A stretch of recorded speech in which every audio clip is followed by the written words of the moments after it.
TDP mayor ఇంటి మీద ఈ చెత్త తీసుకుపోయి వేపించడము ఇవంతా కూడా గతంలో ఎక్కువ ఇటువంటి సంఘటనలు జరిగిన పరిస్థితి ఎప్పుడు లేదు. ఎలక్షన్స్ వరకు పార్టీలు అనేటివి ఉంటాయి, కానీ ఎలక్షన్ అయిపోయిన తర్వాత కడప నియోజకవర్గంలో అందరూ కూడా కలిసిమెలిసి ఈ పార్టీ ఆ పార్టీ అనేది ఏం లేదు, కానీ అందరూ కలిసిమెలిసి ఉన్న పరిస్థితే గతంలో ఉన్న పరిస్థితి. అటువంటిది ఈ సందర్భం రావడం అనేది నిజంగా కూడా ఆ కెపాసిటీ లేనప్పుడు డెఫినెట్గా ప్రభుత్వానికి ప్రభుత్వం భరించాల్సిన అవసరం తప్పకుండా.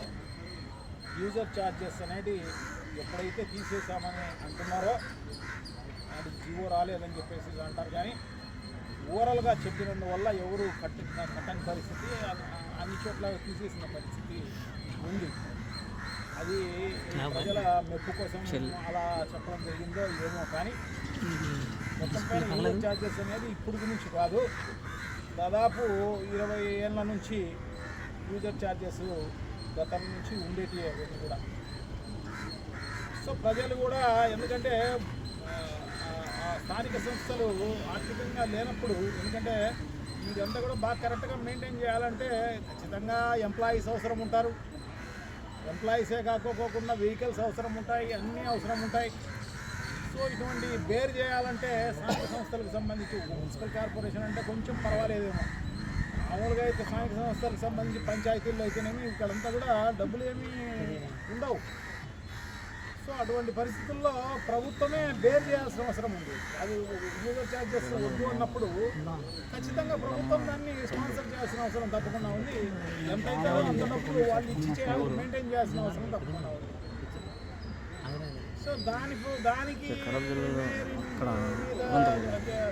చెత్త వేయడము, లేకుంటే కార్పొరేటర్ల ఇంటి మీద చెత్త వేయడము, ఇది మీరు గమనింటారా మాట్లాడుతున్నా ప్రభుత్వం వైఫల్యం. ఇది ఈ వైఫల్యాన్ని కప్పిపుచ్చుకోవడానికి కోసము ఈ రకంగా కార్పొరేటర్ పైన బ్లేమ్ చేసే కార్యక్రమం అనేది తప్పు. అది సో ఇవన్నీ కూడా తెలుసుకోవాల్సిన అవసరం తప్పకుండా ఉందన్నమాట.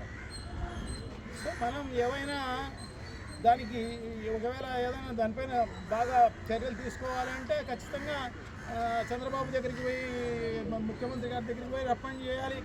మున్సిపల్ కార్పొరేషన్కు ఈ రకమైన పరిస్థితి ఉంది.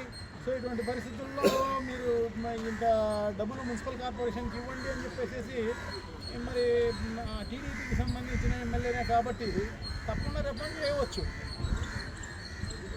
ఆ డబ్బులు తీసుకురానవచ్చు, ప్రజలకు మేలు చేయనవచ్చు. సో ఇటువంటి పరిస్థితి.